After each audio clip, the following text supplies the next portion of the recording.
ఇక్కడ కనిపిస్తున్న ఈ ఏరియా పేరు రెడ్ సీ. ఈ ఎర్ర సముద్రం చుట్టూ ఇప్పుడు రాజకీయాలు జరుగుతున్నాయి. ఈ రెడ్ సీకు పక్కనే ఎగ్జాక్ట్ గా ఇక్కడ యమన్ దేశం ఉంటుంది. యమన్ యొక్క దాదాపు 45% భూమిని హౌతీ కంట్రోల్ చేస్తూ ఉంటుంది. హౌతీకి ఇరాన్ సపోర్ట్ చేస్తుంది. ఇక్కడ గేమ్ ఏంటి అంటే జనవరి మధ్యలో ఇజ్రాయెల్ హమాస్ మధ్య శాంతి ఒప్పందం జరిగింది. ఈ ఒప్పందంలోని మొదటి దశ కంప్లీట్ అయింది. మొదటి దశలో 30 నుండి 40 మంది ఇజ్రాయెల్ బందీలను హమాస్ విడిచిపెట్టడం జరిగింది. హాస్టేజ్ ఎక్స్చేంజ్ లో భాగంగా ఇజ్రాయెల్ కూడా 100లో పాలస్తానీ బందీలను విడిచిపెట్టింది. రెండవ దశ మార్చి మొదట్లో జరగాలి. రెండవ దశలో జరిగిన ఒప్పందం ఏంటి అంటే ఇజ్రాయెల్ సైనికులు పూర్తిగా గాజా నుండి వెనుదిరగాలి అని. హమాస్ మిగతా ఇజ్రాయలీ బందీలందరినీ ఒకేసారి రిలీజ్ చేయాలనేదే రెండవ ఒప్పందం. ఇక్కడ రాజకీయంగా నేతన్యాహు ఇరుక్కున్నాడు. అది ఎలాగంటే ఇజ్రాయెల్ యొక్క పార్లమెంట్ను నెసెట్ అంటారు. ఇందులో టోటల్గా 120 సీట్స్ ఉంటాయి. 61 సీట్స్ గెలిచిన వారే ప్రభుత్వాన్ని స్థాపిస్తారు. బెంజమిన్ నేతన్యాహు పార్టీ పేరు లిక్విడ్ పార్టీ. ఈ పార్టీకు 33 సీట్స్ మాత్రమే ఉన్నాయి. ఈ పార్టీకు ఇజ్రాయెల్లో ఉన్న మిగతా చిన్న రైట్ వింగ్ పార్టీస్ సపోర్ట్ చేశాయి. వీళ్ళ సపోర్ట్ తోనే నేతన్యాహు కూటమికి 67 సీట్స్ వచ్చాయి. ప్రభుత్వాన్ని స్థాపించాడు. నేతన్యాహుది కూటమి ప్రభుత్వం. నేతన్యాహుతో పొత్తు పెట్టుకున్న మిగతా పార్టీలు ఏమంటున్నాయి అంటే హమాస్ తో ఎందుకు శాంతి ఒప్పందాలు చేసుకుంటున్నారు, హమాస్ ను పూర్తిగా నాశనం చేసి గాజాలో ఉన్న ప్రజలందరినీ వేరు వేరు చోట్లకు తరిమి కొట్టండి. ఇలా చేయడం నేతన్యాహుకు చేత కాలేదు అంటే మేము మా మద్దతును ఉపసంహరించుకుంటామని బెదిరిస్తున్నారు. దీని కారణంగానే నేతన్యాహు రెండో విడత హమాస్ ఒప్పందాన్ని క్యాన్సిల్ చేశాడు. గాజా నుండి ఇజ్రాయెల్ సైనికులు వెనక్కి తీయడం లేదు. గాజాలో ఇజ్రాయెల్ సైన్యం ఉండడం ఇరాన్కు ఇష్టం లేదు. ఇరాన్కు సపోర్ట్ చేసే హౌతీ రంగంలో దిగి మీరు గాజా నుండి వెనక్కి వెళ్ళిపోకపోతే రెడ్ సీకు వచ్చిపోయే అమెరికన్ షిప్స్ పైన దాడి చేస్తామని బెదిరిస్తున్నారు. ఈ ఎర్ర సముద్రంలో తమ పట్టును సాధించడానికి అమెరికా హౌతీల పైన దాడి చేస్తోంది. దీని కారణంగా ఆయిల్ క్రైసిస్ కూడా వచ్చే ప్రమాదం ఉంది. మిడిల్ ఈస్ట్ లో తన యొక్క హెజ్మెన్ను మెయింటైన్ చేయడానికి అమెరికా దేనికైనా రెడీ. యుద్ధం రేపడానికైనా యుద్ధం చెల్లార్చడానికైనా అమెరికా రెడీగా ఉంటుంది. ఈ మిడిల్ ఈస్ట్ క్రైసిస్ కారణంగా ఆయిల్ క్రైసిస్ వస్తుంది, ట్రేడ్ క్రైసిస్ వస్తుంది, సప్లై చైన్ డిస్టర్బ్ కూడా అవుతుంది. ఇటువంటి సవాళ్ల సమయంలో ఎప్పుడైతే భారత్ యొక్క ఆర్థిక వ్యవస్థ కిందకు పడిపోతూ ఉంటుందో అటువంటి సమయంలో భారత్ ను రక్షించిన కంపెనీ పేరు టాటా. మీరు నెల 2000 సేవ్ చేసుకోగలరు అనుకుంటే మనందరికీ ఉపయోగపడే ఒక విషయాన్ని చెప్తాను. Tata AIA life tax bonanza consumption fund ను మన ముందుకు తీసుకొచ్చింది.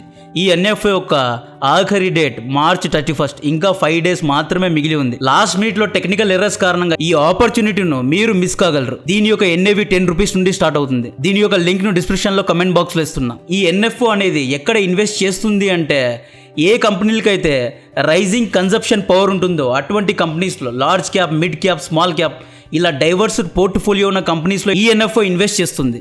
ఇటువంటి ఫండే టాటా ఏఐ లైఫ్ అక్టోబర్ 2015లో స్టార్ట్ చేసింది. ఆ ఫండ్ ఇప్పటి వరకు 20.6% రిటర్న్స్ ను అందజేసింది. లాస్ట్ 5 years లో ఆ ఫండ్ 27.6% రిటర్న్స్ ను అందజేసింది. టాటా ఏఐ లైఫ్ యొక్క 4 ఫండ్స్ గత 5 ఏళ్లలో 20% రిటర్న్స్ కంటే ఎక్కువ ఇచ్చాయి.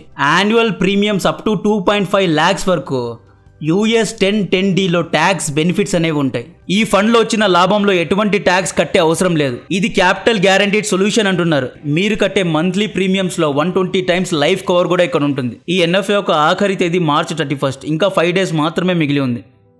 దీని యొక్క లింక్ ను డిస్క్రిప్షన్ లో కమెంట్ బాక్స్ లో ఇస్తున్నా. కొద్ది రోజుల ముందు ఏం జరిగింది అంటే ట్రంప్ మంత్రివర్గం ఒక ప్రైవేట్ సిగ్నల్ చాట్ గ్రూప్ ను క్రియేట్ చేశారు. ఈ గ్రూప్ లో కేవలం ట్రంప్ మంత్రివర్గంలో ఉన్న నాయకులు మాత్రమే ఉన్నారు. ఈ గ్రూప్ లో అమెరికన్ ఉపరాష్ట్రపతి జేడీ వ్యాన్స్ కూడా ఉన్నారు.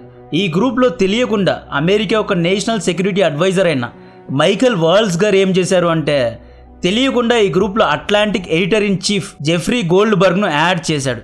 ఈ జర్నలిస్ట్ గ్రూప్ లో యాడ్ అయినట్లు ఎవ్వరూ చూసుకోలేదు.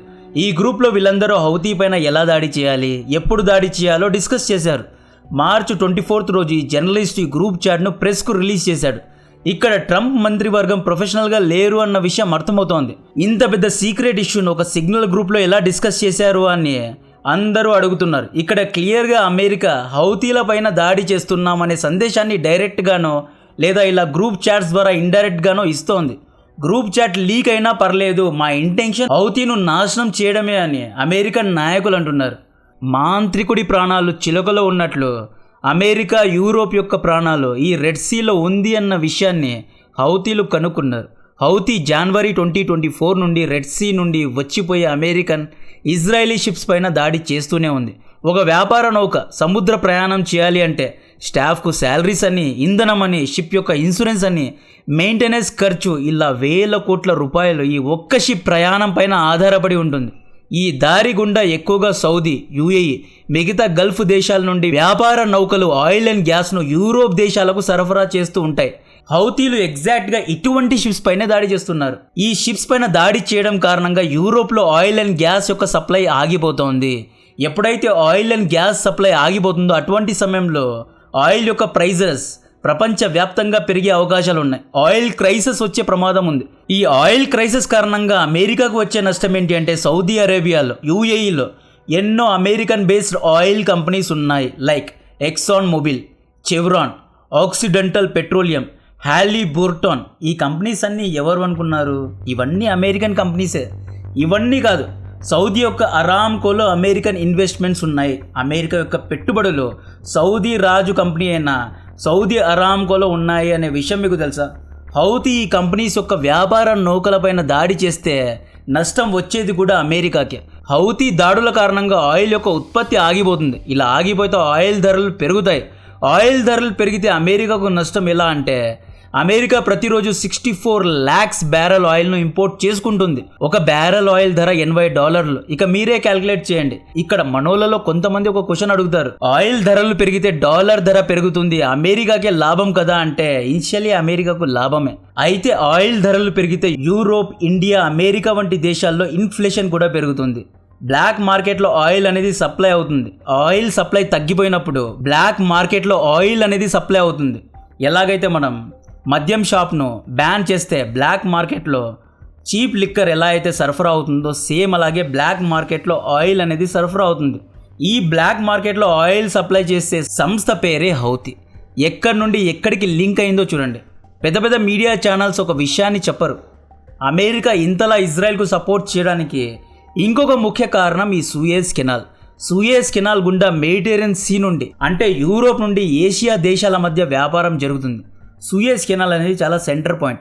సూయజ్ కెనాల్ ఇజ్రాయెల్కు దగ్గరగా ఉంటుంది కాబట్టి అమెరికా ఇజ్రాయెల్కు సపోర్ట్ చేస్తుంది. ఒకవేళ ఇజ్రాయేలీలు ఇజ్రాయెల్లో ఓడిపోతే సూయజ్ కెనాల్ మొత్తం ఈజిప్ట్ లేదా హమాస్ లేదా పాలస్తీన్ యొక్క కంట్రోల్కు వెళ్ళిపోతుంది.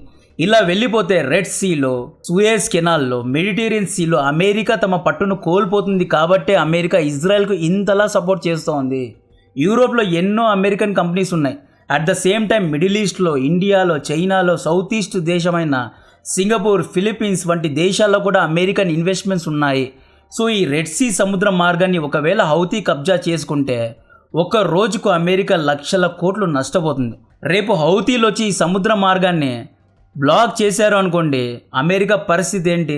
ఒక హౌతీ లాంటి సంస్థనే ఆపలేకపోయావు, నువ్వేం పెద్ద మనిషివయ్యా, నువ్వేం పెద్దన్నవయ్యా అని గల్ఫ్ దేశ నాయకులు అడుగుతారు. సౌదీ రాజు ఎంబీఎస్ వచ్చి హబీబీ you are no more powerful అంటాడు. ఇటువంటి ఛాన్స్ కోసమే ఎదురు చూస్తున్న చైనా నేను రెడ్ సీను కాపలా కాస్తాను అంటుంది. నా దగ్గర రిసోర్సెస్ ఉన్నాయి. జబౌతీలో, శ్రీలంకలో, మాల్దీవ్స్లో నా మిలిటరీ ప్రెజెన్స్ ఉంది. నేను రెడ్ సీను కాపాడుతాను. ఫ్రీగా ప్రపంచ వ్యాపారం జరిగేలా చూసుకుంటాను. ఏ ఒక్క వ్యాపార నౌకను ఎవ్వరూ దాడి చేయకుండా నేను చూసుకుంటాను. నేను పెద్దన్న రోల్ ప్లే చేస్తాను అని అమెరికా స్థానాన్ని చైనా కాజేసే అవకాశం ఉంది. కాబట్టే అమెరికా ఇంతలా సీరియస్ అవుతోంది. సో రెడ్ సీలో హౌతీ ఆధిపత్యం ఉండకూడదు అనే చెప్పే American naval ships, American aircraft carriers red సీలో ప్యాట్రోలింగ్ చేస్తున్నాయి. రెడ్ సీను కాపలా కాస్తున్నాయి. యెమెన్లో ఉన్న హౌతీల పైన దాడులు చేస్తున్నారు. మార్చి 15 నుండి American ships, American aircrafts Houthi స్థావరాలపైన విరుచుకుపడుతున్నారు. ఇక్కడ యెమెన్ మొత్తం హౌతీ కంట్రోల్లో లేదు. యెమెన్ క్యాపిటల్ సిటీ అయిన సనా, హుదైదా, నార్థన్ యెమెన్ మాత్రమే హౌతీ కంట్రోల్లో ఉంది. ఈ మిగతా ఏరియా మొత్తం రషీద్ అల్ అలీమీ కంట్రోల్లో ఉంది. ఇక్కడ అల్ అలీమీ సున్నీ ముస్లిం కాబట్టి ఇతనికి సౌదీ అని అమెరికా దేశాలు సపోర్ట్ చేస్తున్నాయి. హౌతీలు అనేవారు షియా ముస్లిమ్స్ కాబట్టి వీళ్ళను ఇరాన్ సపోర్ట్ చేస్తోంది. మొన్న హౌతీ ఇజ్రాయెల్ పైన బ్యాలిస్టిక్ మిజైల్స్ను ప్రయోగించింది. దీనికి ప్రతీకారంగా అమెరికా నిన్న హౌతీల కంట్రోల్లో ఉన్న దాదాపు 17 ఏరియాలపైన ఎయిర్ స్ట్రైక్స్ చేసింది. కొన్ని అన్నోన్ సోర్సెస్ ద్వారా వచ్చిన వార్త ఏంటి అంటే హౌతీ యొక్క మెయిన్ పొలిటికల్ లీడర్ అయిన అబ్దుల్ మలిక్ అల్ హౌతీను ఇజ్రాయెల్ మరియు అమెరికన్ బలగాలు చంపేశారు అనే వార్తలు వస్తున్నాయి. ఇందులో ఎంత నిజం ఉందో మనకు తెలియదు, కానీ ఇతను చనిపోయాడు అనే వార్తలు వస్తున్నాయి. సో హౌతీలో, గాజాలో సిచ్యువేషన్స్ మామూలుగా లేవు, కియోటిక్గానే ఉన్నాయి. ఇజ్రాయెల్ వార్ అప్డేట్ ఏంటి అని చాలాసార్లు మనోళ్ళు అడిగారు. ప్రస్తుతం గాజాలో ఇజ్రాయెల్ సైనికులు మిలిటరీ ఆపరేషన్స్ను చేస్తున్నారు. లాస్ట్ ఫ్రైడే వరకు ఈ దాడుల కారణంగా 700 మంది చనిపోయారు. గాజాలో సిచ్యువేషన్ టెన్స్గానే ఉంది. కొద్ది రోజుల ముందు ఇజ్రాయెల్ జరిపిన దాడుల్లో మిగిలిన హమాస్ మెయిన్ లీడర్స్ అందరూ ఇంక్లూడింగ్ హమాస్ స్పోక్స్ పర్సన్ అయిన అబూ ఒబైదా కూడా చనిపోయాడు అనే వార్తలు వచ్చాయి. ఇక్కడ ఇంకొక విషయం చెప్తా, జాగ్రత్తగా వినండి. ఇజ్రాయెల్ మధ్యలో సీజ్ ఫైర్, శాంతి ఒప్పందం అని చెప్పి ఖతార్కి వెళ్తుంది, ఈజిప్ట్కి వెళ్తుంది, ఏవేవో పేపర్స్ మీద సైన్ చేస్తుంది, మళ్ళీ దాడులు చేస్తూ ఉంటుంది. అసలు ఈ శాంతి ఒప్పందం ఎందుకు చేస్తుంది అంటే, ఎప్పుడైతే ఇజ్రాయెల్ దగ్గర యుద్ధ ఆయుధాలు అయిపోతాయో అటువంటి సమయంలో ఇజ్రాయెల్ సీజ్ ఫైర్ అంటుంది. వన్స్ యుద్ధ ఆయుధాలు పూర్తిగా సమకూరిన తర్వాత మళ్ళీ దాడులు చేస్తుంది. ఇక్కడ గాజా యుద్ధంలో శాంతి ఒప్పందాలు ఎప్పటికీ జరగవు. 1400 ఏళ్ల యుద్ధం అండి ఇది, పవిత్ర యుద్ధం ఇది. అంత ఈజీగా ట్రంప్ లేదా షీ జిన్పింగ్ 4 గోడల గదిలో కూర్చొని పరిష్కరించే పంచాయతీ కాదిది. ఇజ్రాయెల్ ఫైనల్ గేమ్ ప్లాన్ ఏంటి అంటే, ఇజ్రాయెల్ రాజకీయ నాయకులు, ముఖ్యంగా ఇజ్రాయెల్లో ఉన్న రైట్ వింగ్ పార్టీ సపోర్టర్స్, ముఖ్యంగా నేతన్యాహుకు మద్దతిచ్చే రైట్ వింగ్ పార్టీ నాయకులు ఏమంటున్నారు అంటే, 40 నుండి 50 మంది హాస్టేజెస్ చనిపోయినా పర్లేదు, ఇజ్రాయలీ హాస్టేజెస్ చనిపోయినా పర్లేదు, మీరు పూర్తిగా హమాస్ను నాశనం చేసి గాజాలో ఉన్న ప్రజలందరినీ ఈజిప్టుకు లేదా సుడాన్కు లేదా జోర్డాన్కు పంపించి గాజాను పూర్తిగా ఇజ్రాయెల్ యొక్క కంట్రోల్లో తీసుకోండి. ఎందుకంటే ఒకవేళ హమాస్తో ఒప్పందం చేసుకొని హమాస్ను అలాగే వదిలేస్తే హమాస్ రీగ్రూప్ అవ్వగలరు, మళ్ళీ ఇజ్రాయెల్ పైన దాడులు చేయగలరు అంటున్నారు. హమాస్ స్టేటస్ ఏంటి అంటే, ట్రంప్ కారణంగా ఇరాన్ నోరు విప్పడం లేదు. ఆ ఆపరేషన్ ట్రూ ప్రామిస్ 3 ఎప్పుడు ఇరాన్ చేస్తుందో అని చాలామంది ఎదురు చూస్తున్నారు. సో ఇప్పటికైతే ప్లాన్ ఇది. దీని గురించిన మరిన్ని డీటెయిల్స్ ఇస్తూనే ఉంటా. కంటెంట్ నచ్చితే వీడియోను లైక్ చేయండి, ఛానల్ను సబ్స్క్రైబ్ చేసి అందరికీ షేర్ చేయండి. జై హింద్. నేను ఇంకొకసారి మిమ్మల్ని రిమైండ్ చేస్తున్నా, Tata AIA life tax bonanza conception fund, దీని యొక్క లింక్ను డిస్క్రిప్షన్లో కమెంట్ బాక్స్లో ఇస్తున్నా.